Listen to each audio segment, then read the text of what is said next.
Shalom Bapak Ibu, saudara yang kasih di dalam Tuhan. Senang menjumpai Bapak Ibu pada malam hari ini dalam program Pesan Gembala Jemaat GBI Sigma. Pada kesempatan ini kita akan belajar merenungkan perkataan Tuhan Yesus yang ditujukan kepada kita semua. Matius 11 ayat 28 dan firman-Nya berkata demikian. Marilah kepadaku semua yang letih lesu dan berbeban berat, aku akan memberi kelegaan kepadamu. Firman Tuhan ini adalah merupakan sebuah undangan yang ditujukan kepada kita semua, jemaat Tuhan, anak-anak Tuhan, khususnya kepada mereka atau kepada kita yang saat ini sedang mengalami keadaan yang letih lesu dan berbeban berat. Maka firman-Nya mengundang supaya kita datang kepada Yesus. Bapak Ibu Saudara yang terkasih, letih lesu itu adalah keadaan yang menjadikan kita lemah.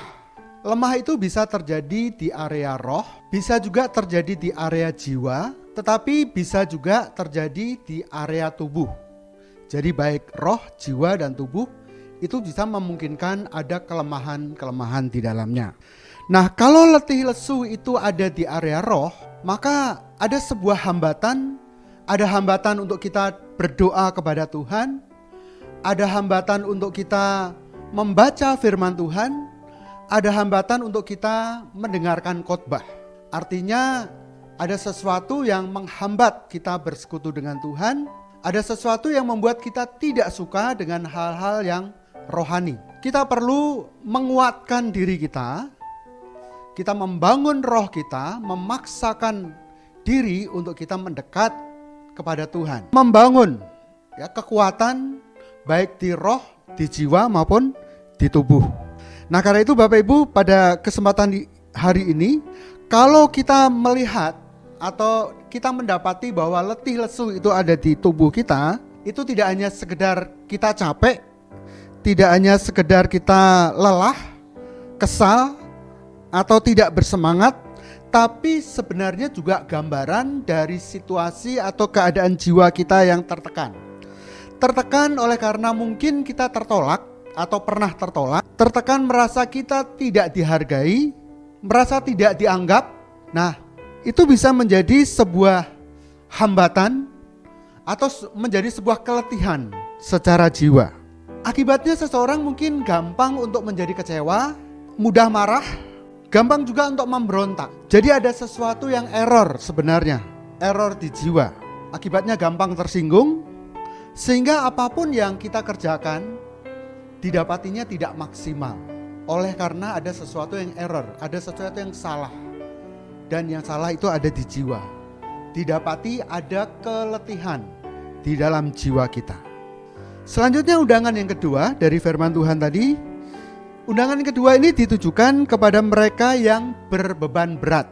Beban berat ini juga bisa terjadi di area roh, di area jiwa, tetapi juga bisa terjadi di area tubuh.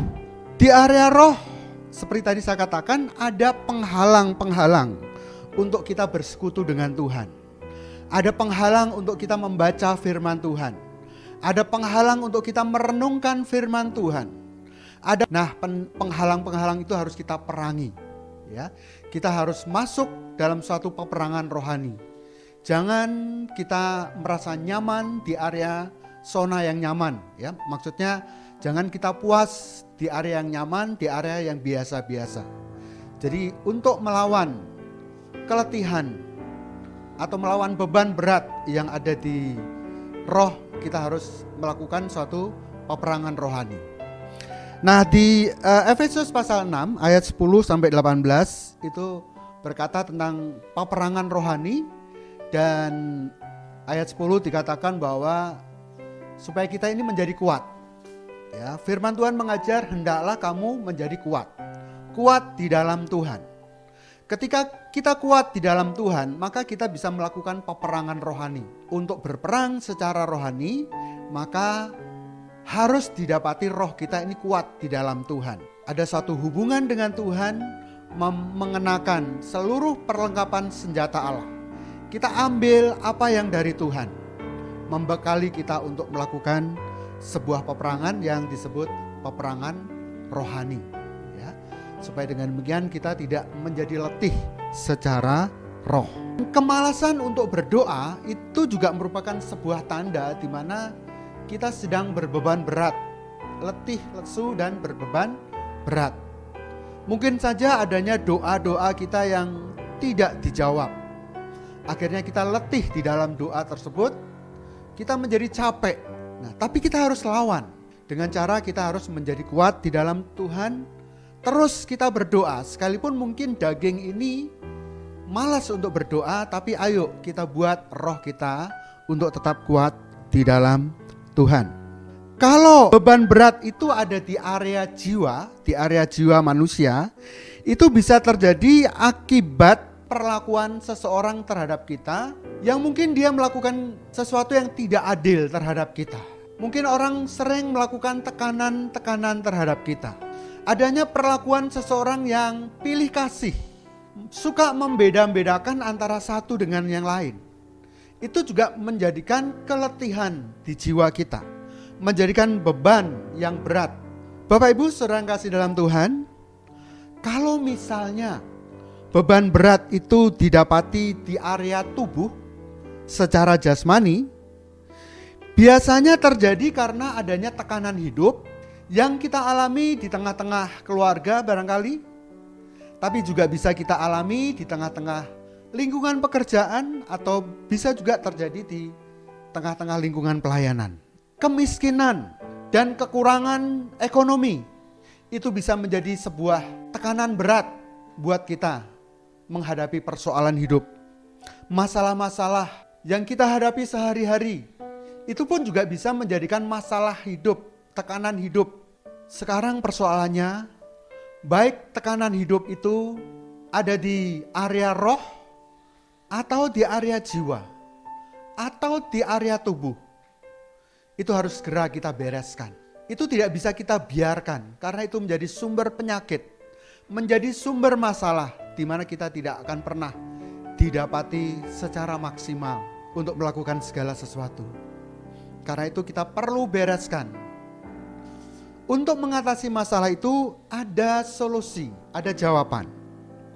Seperti firman-Nya berkata, marilah kepadaku semua yang letih lesu dan berbeban berat. Aku, kata Tuhan, aku akan memberikan kelegaan kepadamu. Ini yang Yesus katakan kepada setiap kita yang pada hari ini mengalami keletihan, yang pada hari ini mengalami beban yang berat.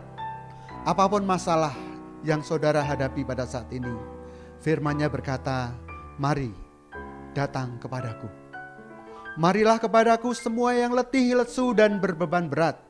Aku akan memberikan kelegaan kepadamu. Tuhan Yesus menjamin. Tuhan Yesus menjamin kepada kita ketika kita datang kepada Dia, membawa persoalan kita, membawa masalah kita ke hadapannya, Tuhan akan memberikan kelegaan kepada kita. Artinya kelegaan itu jawaban. Tubuh kita disegarkan, dipulihkan dari segala keletihan. Ya, itu adalah kelegaan. Melalui apa? Yaitu melalui kita datang kepada Yesus.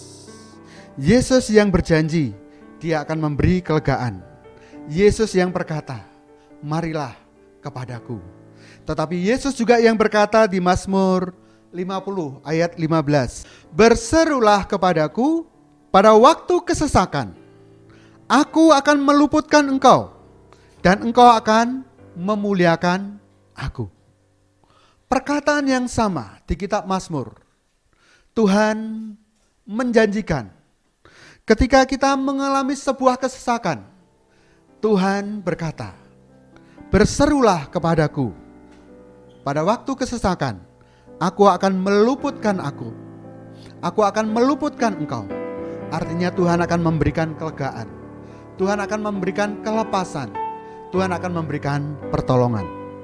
Kemudian di firman yang lain, di Yeremia 33 ayat 3, dikatakan, berserulah kepadaku, maka aku akan menjawab engkau dan akan memberitahukan kepadamu hal-hal yang besar dan yang tidak terpahami, yaitu hal-hal yang tidak kau ketahui. Artinya saudara, kalau saudara datang kepada Tuhan membawa segala persoalan dalam situasi letih dan berbeban berat, apapun itu masalahmu, Tuhan berjanji Tuhan akan memberikan jalan keluar. Tuhan akan memberikan pertolongan mengatasi segala masalah dan persoalanmu sehingga engkau dilegakan.